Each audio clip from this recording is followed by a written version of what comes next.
दूर दूर अमराइयों में पक्षियों का संगीत गायब हो गया है। गुठलियां बांझ हो गई हैं उसकी आवाज से। नमस्ते। मैं हूं कार्तिकेय खेत्रपाल और आप सुन रहे हैं खुले आसमान में कविता। यहाँ हम सुनेंगे कविताएं पेड़ों, पक्षियों, तितलियों, बादलों, नदियों, पहाड़ों और जंगलों पर, इस उम्मीद में कि हम प्रकृति और कविता दोनों से दोबारा दोस्ती कर सकें।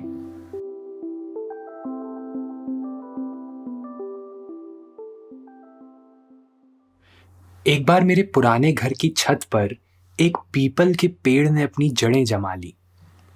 पेड़ जितना बड़ा होता, छत उतनी ही कमजोर। इसलिए घर में सबने यही बेहतर समझा कि इसे जल्द से जल्द कटवा दिया जाए। लेकिन एक पीपल के पेड़ को काटना इतना आसान भी नहीं था। आखिर एक पूजनीय वृक्ष को काटने का पाप कौन अपने सर लेता?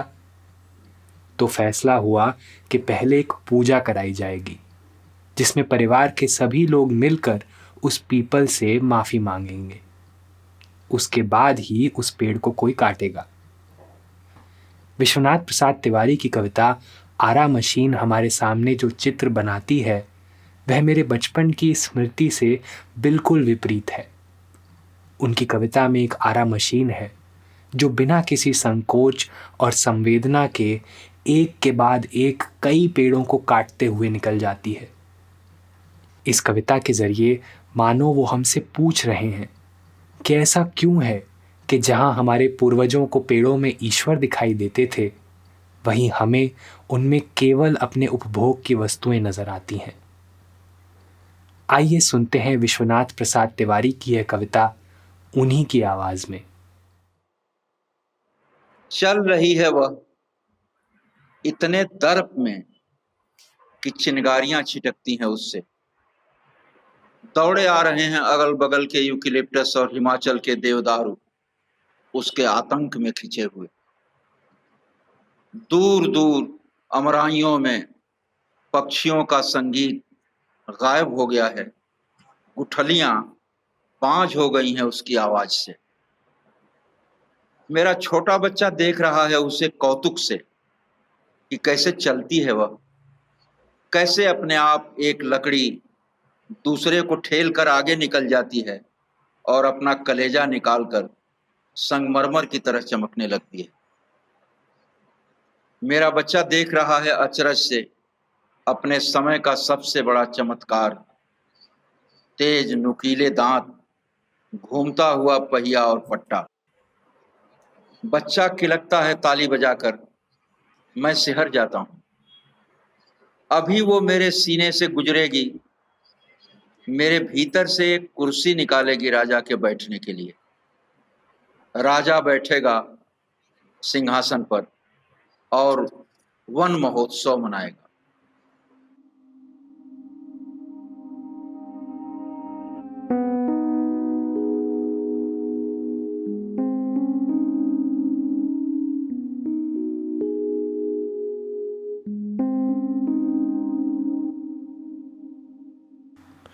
उत्तर प्रदेश के भेड़िहारी गांव में जन्मे विश्वनाथ जी ने अपने शुरुआती जीवन के कई वर्ष गांव में ही गुजारे। यहाँ उन्होंने प्रकृति और भारतीय लोक संस्कृति के गहरे जुड़ाव को करीब से देखा। आइए उन्हीं से सुनते हैं कि वे मनुष्य और प्रकृति के बदलते रिश्ते को किस तरह देखते हैं। हमारा लोक जीवन प्रकृति के साथ बहुत गहरे जुड़ा हुआ है। हमारे यहाँ पूजा पाठ होती है। वेदों के शांति पाठ से पूजा पाठ शुरू होता था, ओम शांति शांति शांति, जिसमें कि पृथ्वी शांत हो, हवा शांत हो, औषधियां शांत हो, जल शांत हो, वगैरह वगैरह। तो अब जब सोचता हूं कितनी गहरी बात है कि हमारा जो सारा परिवेश है उसकी शांति की कामना की जाती है। अगर हमारा वातावरण शांत नहीं है तो हम कैसे शांत रह सकते हैं? ये बातें अब समझ में आती हैं कि लोक जीवन में लोग एक कभी कभी एक वृक्ष को काटने नहीं देते थे और उसके लिए झगड़े हो जाते थे। नीम के वृक्ष से दातून तोड़ने के लिए हमारे पिताजी ही, हालांकि दरवाजे पर वृक्ष था, लेकिन पिताजी मना करते थे कि नहीं, इसमें से मत तोड़ो। और हमारी जो संस्कृति है ना, अब उस पर विचार करता हूं, उस समय की नहीं, कि हमारी संस्कृति का प्रकृति के साथ बहुत गहरा रिश्ता है। आज का समय प्रकृति से हटकर औद्योगिकीकरण और टेक्नोलॉजी का समय हो गया है और इसमें प्रकृति से रिश्ता टूट गया है और नगरीकरण ने गांवों से लोगों का रिश्ता खत्म कर दिया है।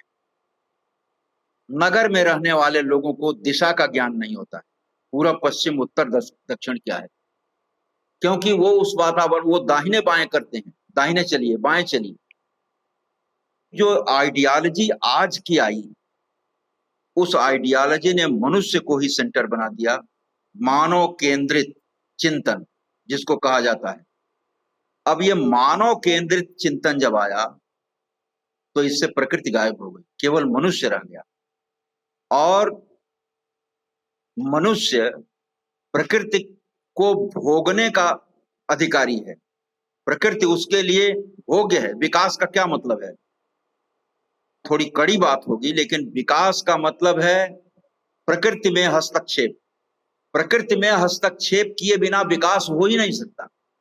अब इस हस्तक्षेप की एक सीमा बनानी चाहिए, असीमित हस्तक्षेप नहीं होना चाहिए। जब मैंने विश्वनाथ जी से यह पूछा कि वह अपनी कविता आरा मशीन के माध्यम से क्या कहना चाहते थे, तो उन्होंने कुछ इस तरह जवाब दिया। देखिए, ये कविता बहुआयामी है। लिखते समय भी मेरे मन में इसके कई अर्थ थे। मैंने जब इसको लिखा था तो इसमें जो प्रकृति का एक आयाम है वो तो था, उसके साथ एक निरंकुश सत्ता, तानाशाही का भी आयाम इसके साथ जुड़ा हुआ था। आप देखिए कि कितने कितने दर्प में वो आरा मशीन चल रहा है।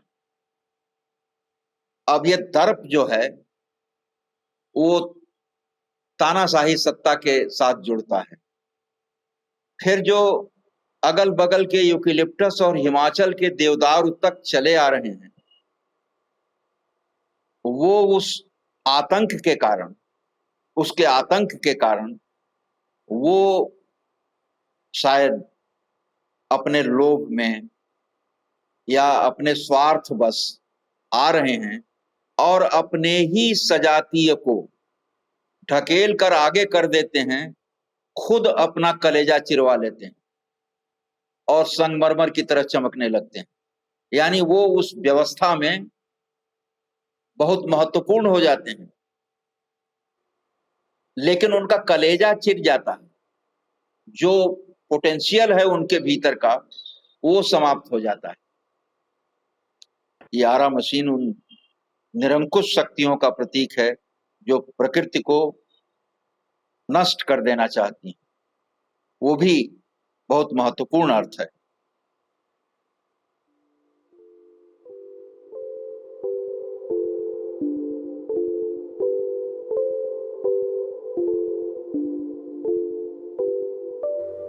तो सुना आपने दोस्तों, एक तरफ प्रकृति हमारी लोक संस्कृति का अटूट हिस्सा है, तो दूसरी तरफ आज के इस मशीनी युग में हम उससे कटते ही चले जा रहे हैं।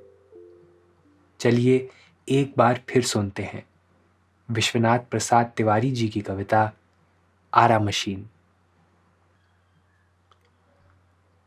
चल रही है वह इतने दर्प में कि चिंगारियां छिटकती हैं उससे। दौड़े आ रहे हैं अगल बगल के यूकलिप्टस और हिमाचल के देवदारू उसके आतंक में खिंचे हुए। दूर दूर अमराइयों में पक्षियों का संगीत गायब हो गया है। गुठलियां बांझ हो गई हैं उसकी आवाज से।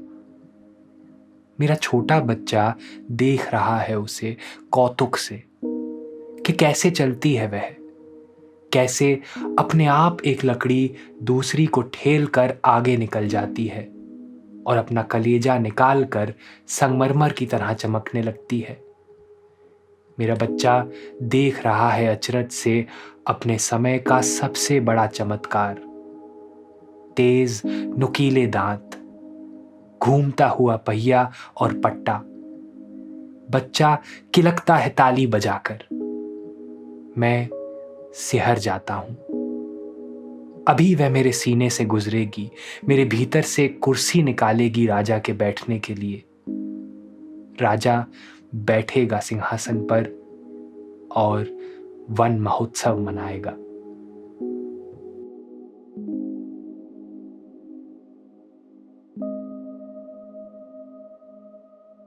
ऐसी और भी कविताएं सुनने के लिए सब्सक्राइब करें और सुनते रहें खुले आसमान में कविता।